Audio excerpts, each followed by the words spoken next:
Hi friends, hello, welcome to Crazy drama. இன்றைக்கி நம்ம பார்க்க போகிறது நம்ம பார்த்துட்டு இருக்கிற லவ் ப்ளஸ் காமெடி ட்ராமாவோட கடைசி எபிசோடு தாங்க. வாங்க பார்க்கலாம்.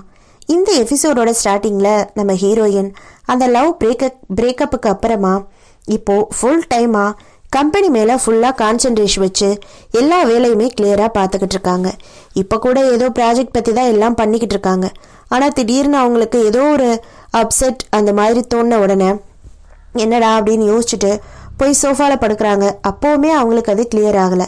சரி, என்ன பண்ணலாம் அப்படின்னு யோசிக்கும் போது நம்ம ஹீரோவோட அப்பா அம்மா கடை தானே அவங்களுக்கு ரொம்பவே கொஞ்சம் லக்கியாக தோணும். ஸோ உடனே கிளம்பி அங்கே வந்துட்டாங்க. அங்கே வந்து உட்காந்துக்கிட்டு இருக்காங்க. உட்காந்துக்கிட்டு அவங்க அப்பா அம்மாட்ட, உங்களுக்கு ஒன்றும் பிரச்சனை இல்லையே, நான் இப்போ போயிடுவேன், கொஞ்ச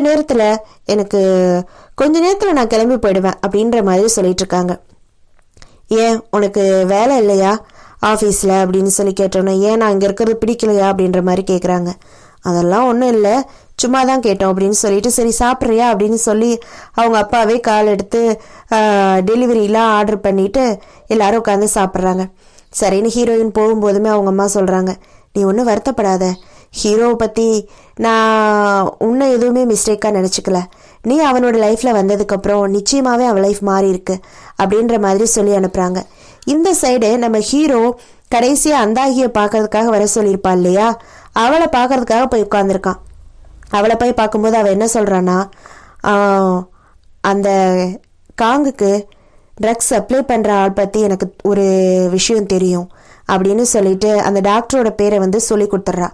அவன் வந்து ஃபோனில் பேசும்போது நான் கேட்டேன் அப்படின்னு சொல்லிட்டு அந்த ஃப்ளாஷ்பேக்கை காட்டுறாங்க. முன்னாடி பேசியிருப்பான், இவன் கூடவே அவன் இருந்திருப்பான். அப்பயுமே அந்த அந்தாயிக்கிட்டே சொல்லியிருப்பான், உன் மேலே அவனுக்கு ஒரு கண்ணு இருக்குது, நீ ஒழுங்காரு, உன்னை பற்றி அவன் போட்டு கொடுக்க சான்ஸ் இருக்குது, அவன் எதுக்கு இந்த ட்ரக்கு கேட்குறான்னு தெரியலையே அப்படின்ற மாதிரி சொல்லியிருப்பான். இவளுக்கு அது ஞாபகம் இருந்திருக்காது. சரின்னு சொல்லிட்டு இவனுமே அந்த இன்ஃபர்மேஷன் எல்லாத்தையும் வாங்கிக்கிட்டு ரொம்ப தேங்க்ஸ் அப்படின்னு சொல்லிட்டு கடைசியாக என்ன சொல்கிறான்னா, நீங்கள் நடித்த அந்த படம் நிஜமாலே நல்லா இருந்துச்சு, எனக்கு ரொம்ப பிடிச்சது அப்படின்ற மாதிரி அவளுக்கு ஒரு ஊக்கம் கொடுத்துட்டு வர்றான். எவ்வளோ ஐயோ ஜாலி, எனக்கு ஒரு ஃபேனா, நீங்கள் ஏன் ஃபேனா அப்படின்ற மாதிரி குதிச்சுட்டு போயிடுறா. சரின்னு நம்ம ஹீரோவும் இங்கே ஆஃபீஸ்க்கு வந்து ஃபுல்லாக அந்த காங்கை எப்படி கவுக்கலாம் அப்படின்ற மாதிரி எல்லா விதமான லீடு எல்லாத்தையுமே கொடுத்துட்ருக்காங்க. ஒரு வழியாக நம்ம ஹீரோயினோட அம்மாவுக்குமே ஹீரோயின் மேலே கொஞ்சம் பாசம் வர ஆரம்பிச்சிருச்சு. ஹீரோயினுக்காக ஒரு ட்ரெஸ்ஸை வாங்கி கிஃப்ட் பண்ணியிருக்காங்க. அதை பார்த்துட்டு நம்ம ஹீரோயினுக்குமே பரவாயில்லப்பா, ஓரளவுக்கு இப்போவாது பாசம் வந்திருக்கே அப்படின்ற மாதிரி பேசிகிட்டு இருக்காங்க. இந்த சைடு நம்ம ஹீரோ ஆஃபீஸில் ஃபுல் டைம் எப்படியாவது அந்த காங்கை பிடிச்சி உள்ளே போட்டணும் அப்படின்னு சொல்லி அதுக்கான வேலைகளை மும்முரமாக பார்த்துக்கிட்டு இருக்கான். அதுக்கு அந்த லேடி ரிப்போர்ட்டர் ஒருத்தி இருக்கால்ல, அவளுமே ரொம்பவே ஹெல்ப் பண்ணிக்கிட்டு இருக்கா, என்னெல்லாம் நடந்துச்சு அப்படின்ற மாதிரி. முன்னாடி அவங்க அக்காவுக்கு உடம்பு சரியில்லாமல் போகும்போது அவன் நடந்துக்கிட்ட விதம் எல்லாத்தையுமே அவன் வந்து எடுத்துகிட்டு வந்து காட்டுறான் முன்னாடி இருந்ததை வச்சு. நம்ம ஹீரோவும் அதை பற்றி எல்லாமே எழுதி ஃபுல் டாக்குமெண்ட்ரியாக போட்டு ஒன்றை வெளியிட்டுட்டான். அதுக்காக எல்லாரையுமே போய் பார்த்துருக்கான். அந்த காங்கோட ஃப்ரெண்டு மற்றவங்க எல்லாத்தையும் போய் பார்த்து எல்லாத்துட்டையும் பேட்டி எடுத்து மொத்தமாக போட்டு கொடுத்துட்டான். அதுக்கப்புறம் எல்லாமே தெரிஞ்சு போச்சு அப்படின்னு சொல்லிட்டு மொத்த பேரை வந்து நம்ம காங்கோட ஆஃபீஸ்லேருந்து எல்லாத்தையும் அள்ளிட்டு போயிட்டானுங்க, இங்கே என்னமோ நடந்திருக்கு அப்படின்னு சொல்லிட்டு. அப்புறம் அந்த மருந்து கலந்து கொடுத்தால அந்த வேலைக்கார பொண்ணு, அவளை போய் அந்த அக்கா கறியை போய் நேர பார்த்து, நீ இப்போது என் காரில் ஏறினேன்னா உன்னை நான் குறைஞ்சபட்ச தண்டனையோடு விடுறதுக்கு பார்ப்பேன், அப்படி இல்லை அப்படின்னு சொன்னால் நீயும் அவனும் மொத்தமாக உள்ளே இருக்க வேண்டியதான் அப்படின்னு சொன்னோன்னே இவளுக்கும் வேறு வழி இல்லை, அவளும் ஒத்துக்கிட்டா. எல்லாத்தையும் ஒத்துக்கிட்டு சரின்னு உள்ளே போய் உட்காந்துட்டா. கடைசி மொத்தமாக பிடிச்சி அவனை உள்ளேயும் போட்டாங்க. அக்காக்காரி வந்து பார்க்குறா, நல்ல வேலை, எல்லாமே எனக்கு முன்னாடியே தெரிஞ்சிச்சு, இல்லைன்னா நீ எந்த அளவுக்கு போயிருப்ப அப்படின்னு சொன்னால் இவன் உட்காந்து சிரிச்சுக்கிட்டே இருக்கான். என் பொண்ணு அங்கே இருக்கா, அவளுக்கு எதுவுமே தெரிய வேணாம், எதுவும் தெரியக்கூடாதுன்னு நினைக்கிறேன் அப்படின்ற மாதிரி சொல்லிட்டு நமக்கு டிவோர்ஸ் ஆயிடுச்சு அப்படின்ற மாதிரியும் சொல்லிட்டு அவளும் கிளம்பி போயிட்டா.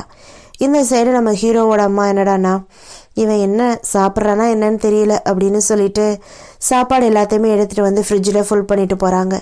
இந்த சைடு நம்ம ஹீரோயினுமே அடிக்கடி வந்து ஹீரோவோட அம்மா அப்பாவை பார்த்துட்டு தான் போகிறான், ஆனால் ஹீரோவை பார்க்கல. ஏன்னா அந்த பிரிவுக்கு அப்புறம் அவங்க 2 பேரும் இன்னும் சந்திச்சுக்கவே இல்லை. அப்படி ஒரு நாள் வந்து பார்த்துட்டு இருக்கும்போது நம்ம ஹீரோவுமே வந்து தூரம் நின்று பார்த்துட்டு போயிடுறான். அதுக்கப்புறமா நம்ம ஹீரோவை பார்க்கணுங்கிறதுக்காகவே ஹீரோயினும் வந்திருக்கா, ஆஃபீஸுக்கும் வந்திருக்கா. ஆனால் அங்கேயுமே நம்ம ஹீரோ வந்திருக்கான், வந்து வெளியிலே நின்று பார்த்துட்டு கிளம்பி போயிட்டான். அவனும் பார்க்கக்கூடாது, பார்த்தா அதனால பிரச்சனைகள் வரலாம் அப்படின்ற மாதிரி நினைக்கிறாங்க. இது மாதிரி 2 பேருமே மாறி மாதிரி அவங்கள மீட் பண்ணணும்னு ட்ரை பண்ணுறது, அப்புறம் வேணான்னு ட்ரை பண்ணுறது. ஹீரோயின் ரொம்பவே ட்ரை பண்ணுறா, ஆனால் ஹீரோ வந்து அதுக்குள்ளே வரவே மாட்டேன்றான். சரின்னு ஹீரோயினுமே அவங்க ஃப்ரெண்ட்ஸ் எல்லாம் போய் பார்த்து பேசிட்டுலாம் வர்றா, ஹீரோவை பார்க்க முடியுமான்னு. ஆனால் இந்த சைடு நம்ம ஹீரோ என்னடான்னா, இங்கே இருக்கவே வேண்டாம், வெளியில் எங்கேயாவது போயிடலாம் அப்படின்ற மாதிரி ஒரு முடிவுக்கு வந்து அவங்க அப்பா அம்மாட்ட பேசுகிறாங்க. அவங்களுமே சரி ஓகே உன்னோட இஷ்டம் அப்படின்னு சொன்னோன்னே இவனுமே நான் கஷ்டத்துலலாம் போகலை, சும்மா கொஞ்ச நாள் போய் மைண்டை சில் பண்ணிட்டு வரலாமே அப்படின்ற மாதிரி சொல்லிவிட்டு அவனுமே கிளம்புறான். எங்கே போகிறேன் அப்படின்னு சொல்கிறான்னா, அந்த சிக்காகோக்கு போகிறேன் அந்த ட்ரைனிங்க்கு அப்படின்ற மாதிரி எல்லாத்துட்டையுமே சொல்லிட்டு கிளம்புறான். அவங்க மேனேஜர்டையுமே அதைத்தான் சொல்கிறான், அங்கே போகலான்னு நான் முடிவு பண்ணியிருக்கேன் அப்படின்னு சொல்லிட்டு. இந்த சைடு நம்ம ஹீரோயினுக்குமே அவன் காலையில் மெசேஜ் பண்ணியிருக்கான். இவளும் எந்திரிச்சிட்டு ஐயோ மெசேஜ் பண்ணிட்டானே அப்படின்னு சொல்லி ஹாப்பி ஆகிட்டு நல்லா ரெடி ஆகிட்டு போய் உட்காந்தா, அங்கே போனால் சார் எல்லா விஷயத்தையும் சொல்கிறாரு. இந்த மாதிரி முடிவு பண்ணியிருக்கேன் கிளம்பலாம் அப்படின்னு சொன்னோன்னா அவளுக்கு ரொம்ப கஷ்டமாக போயிடுது. இருந்தாலும் அவன் முன்னாடி காட்டிக்க கூடாதுல்ல, ஏன்னா பிரேக்கப் பண்ணிட்டோம் அப்படின்ற மாதிரி வச்சுட்டு அதுக்கப்புறம் அதை காட்டிக்க கூடாது அப்படின்னு சொல்லிட்டு அவளும் சரி அப்படின்ட்டு சொல்லிட்டு வந்துட்டா. இந்த சைடு ஹீரோக்குமே கஷ்டமாக தான் இருக்குது. ஆனால் என்ன பண்ணுறது, இப்போ அவங்க 2 பேரும் மீட் பண்ணதை கூட மீடியாவில் உள்ளவங்க எடுத்து அதை ஒரு ஆர்டிக்கலாக போட்டு வச்சுருக்காங்க, இந்த மாதிரி மீட் பண்ணிக்கிறாங்க அப்படின்னு சொல்லிட்டு. அவங்க எங்கே போனாலும் ஃபோட்டோ பிடிச்சி போடுறதே அவங்களுக்கு வேலையாக இருக்குது. சரி என்ன பண்ணலாம் அப்படின்னு சொல்லிட்டு ஹீரோவுமே கிளம்பிட்டான். ஹீரோயினுமே வந்து ஏர்போர்ட்டில் வந்து வழி அனுப்பிட்டு நல்லா சிரிச்சுட்டு தான் வழி அனுப்புகிறான். நல்லா போயிட்டு வா, பார்த்து போயிட்டு வா அப்படின்னு சொல்லிட்டு. அவன் அந்த பக்கம் போன உடனே இவன் உட்காந்து ஏர்போர்ட்லேயே உட்காந்து ஒரே அழுதுகிட்டே இருக்கான். அதுக்கப்புறம் கண்டினியூஸாக இவளுமே ஒர்க்கில் நல்லா கான்சன்ட்ரேட் பண்ண ஆரம்பிச்சிட்டா. ஒர்க்குமே போய்கிட்டே இருக்குது. ஒரு பக்கம் ஹீரோவோட அப்பா அம்மா வந்து பார்க்குறது, அங்கே வந்து உட்காந்துக்கிட்டு இருக்கிறது, அசல் மாமியார் மருமக சண்டை மாதிரி போட்டுட்ருக்காங்க. அவன் என்ன செய்கிறான், பார்க்க மாட்டான், பேச ஒரு தடவை கூட ஃபோன் பண்ண மாட்டேன்றான் அப்படி இப்படின்னு. அதான் அவங்க அப்பா பார்த்துட்டு, என்னடா இது, நீங்கள் என்ன மாமியார் ஆகிறதுக்கு முன்னாடியே இப்படி சண்டை போட்டுக்கிறீங்களே அப்படின்னு சொன்னோடனே, ஏன் நான் உங்கள் மருமக இல்லையா அப்படின்ற மாதிரி இவளும் கேட்குறா. சரின்னு சொல்லிட்டு ஒரு ஃபோட்டோ ஒன்று எடுத்து கொடுக்குறா. பார்த்தா அதில் ஹீரோவும் ஹீரோயினும் வெட்டிங் பண்ணிக்கிற போது எடுப்பாங்கள்ல ஃபோட்டோ, அந்த ஃபோட்டோ மாதிரி இருக்குது. இது எப்போ எடுத்தது அப்படின்னு கேட்கும்போது, நாங்கள் முன்னாடியே ஒரு டைம் எடுத்துக்கிட்டோம் அப்படின்னு சொல்லி முன்னாடி நடந்ததை காட்டுறாங்க. அவங்க முன்னாடி போய் இது மாதிரி ட்ரெஸ் எல்லாம் செலக்ட் பண்ணி ஃபோட்டோஸ்லாம் எடுத்திருப்பாங்க. அதை பார்த்துட்டு ஃபோட்டோ நல்லா இருக்குல்ல அப்படின்னு சொல்லிட்டு அதையும் வாங்கி வச்சுப்பாங்க. இந்த சைடு நம்ம ஃப்ரெண்டு இருக்காங்கல்ல, அந்த குட்டி ஃப்ரெண்டும் கண்ணாடி ஃப்ரெண்டும், ஹீரோ எங்கே போனானே தெரியலப்பா, ஒரு கான்டாக்டும் இல்லை, பேசவும் மாட்டேங்கிறான், பாவம் இவன் லைஃப் மட்டும் ஏன் தான் இப்படி போதோன்னு உட்காந்து புலம்பிக்கிட்டு இருக்காங்க. நம்ம ஹீரோ இந்த சைடு என்னடான்னா, முன்னாடி ஹீரோவும் ஹீரோயினும் ஒரு இடத்துக்கு போயிருப்பாங்கல்ல, வெளிநாட்டுக்கு, ஃப்ரான்ஸ்க்கு. அங்கே போய் ஒரு இந்த வேலை மாதிரி, கைடு வேலை மாதிரி அவன் பார்த்துக்கிட்டு சுற்றிக்கிட்டு தெரியுறான். ட்ரைனிங்கும் போகலை, எங்கேயும் போகலை. அங்கே போய் நல்லா ஹாப்பியாக என்ஜாய் பண்ணிவிட்டு, அப்படியாவது மனநலம் மாறுமா அப்படின்ற மாதிரி ஒரு இடத்துல வேலையை பார்த்துக்கிட்டு அவன் பேசாமல் சுற்றிக்கிட்டு இருக்கான். இந்த சைடு ஹீரோயினுமே ஓரளவுக்கு ஒர்க்கில் ஃபுல்லாக கான்சன்ட்ரேட் பண்ணிட்டு எல்லாத்துக்கும் புதுசாக கிஃப்ட் வாங்கி தர்றது, அவளுக்கு தேவையானது வாங்குறது அப்படின்னு ஃபுல்லாக என்ஜாய் பண்ணிக்கிட்டு சுற்றிக்கிட்டு இருக்காங்க. சரின்னு நம்ம ஹீரோயினுமே இப்போ ஒரு வேலை விஷயமா நம்ம ஹீரோ இருக்கிற அதே ஊருக்கு தான் இப்போ அவளுமே வந்திருக்கா. அங்கே வந்து வேலையெல்லாம் முடிச்சுட்டு கிளம்பி போகிற வர, அதான் நம்ம இந்தியன் படத்துலலாம் காட்டுவாங்களே, ஹீரோயின் இப்படி போனால் ஹீரோ அப்படி போவார், இது மாதிரி மாற்றி மாற்றி 2 பேரும் போய்கிட்டு இருக்காங்க. ஆனால் கடைசி வரை மீட் பண்ணிக்கல. நம்ம ஹீரோயினுமே திருப்பி ஊருக்கு வந்து சேர்ந்துட்டாங்க. ஹீரோவும் அங்கே தான் சுற்றிக்கிட்டு இருக்கான். ஆனால் 2 பேரும் பார்த்துக்கிட்ட மாதிரியே தெரில. நம்ம ஹீரோயினும் ஊருக்கு வந்து சேர்ந்தாச்சு. அவள் ஆஃபீஸில் வந்து வேலை பார்த்துட்டு இருக்கும்போது அவளுக்கு ஒரு ஃபோன் கால் வருது. என்னாச்சு அப்படின்னு தெரியல. இந்த பக்கம் நம்ம ஹீரோவும் ஊருக்கு வந்து சேர்றான். என்னடா ஆச்சு அப்படின்னு பார்த்தா, அந்த குட்டி ஃப்ரெண்டில் அவன் இறந்துட்டுருக்கான். என்ன பண்ணுறதுன்னு தெரில. எல்லாம் ஒரே அழுக.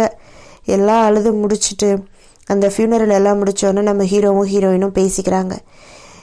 நீ எங்கே இருந்த அப்படின்ற மாதிரி பேசிக்கிட்டு நம்ம ஹீரோயினுக்குமே சொல்கிறதுக்கு தைரியம் வர மாட்டேங்குது. நீ இங்கேயே இருந்துரு, நம்ம கல்யாணம் பண்ணிக்கலாம் அப்படின்ற மாதிரி சொல்கிறதுக்கு தைரியம் வர மாட்டேங்குது. அவன் திரும்பவும் கிளம்புறேன் அப்படின்ற மாதிரி கிளம்புறதுக்கு போயிட்டான். இப்போது நம்ம ஹீரோ எப்படி வந்திருப்பான், அது மாதிரி நம்ம ஹீரோயின் அங்கேருந்து ஓடி வந்து நம்ம ஹீரோவோட பேக்கை பிடிக்கிட்டு ஓடிக்கிட்டு இருக்காங்க. என்னன்னு பார்த்தா கடைசி எல்லாம் பேசி முடிச்சு கடைசியாக என்ன நடக்கணுமோ அது நடந்துருச்சு. ஒரு வழியாக நம்ம ஹீரோவும் ஹீரோயினும் ஒன்று சேர்ந்துட்டாங்க. இதோட இந்த ட்ராமா முடிஞ்சுதுங்க. இதுக்கப்புறம் புதுசாக வேற ஒரு ட்ராமா ஸ்டார்ட் பண்ணலாம். ஓகேவா? பாய். தொடர்ந்து இதே மாதிரி ட்ராமாக்களை நீங்கள் கேட்கணுன்னா நம்ம சேனலை சப்ஸ்கிரைப் பண்ணுங்கள், லைக் பண்ணுங்கள், கமெண்ட் பண்ணுங்கள் ஃப்ரெண்ட்ஸ். ஓகேவா? உங்களுக்கு என்ன ட்ராமா கேட்கணும் அப்படின்ற மாதிரி தோணுனாலும் அந்த ட்ராமாவோட நேமையுமே கமெண்ட் பாக்ஸில் கமெண்ட் பண்ணிட்டு போங்க. முடிஞ்சால் நாம் சொல்லலாம். பாய்.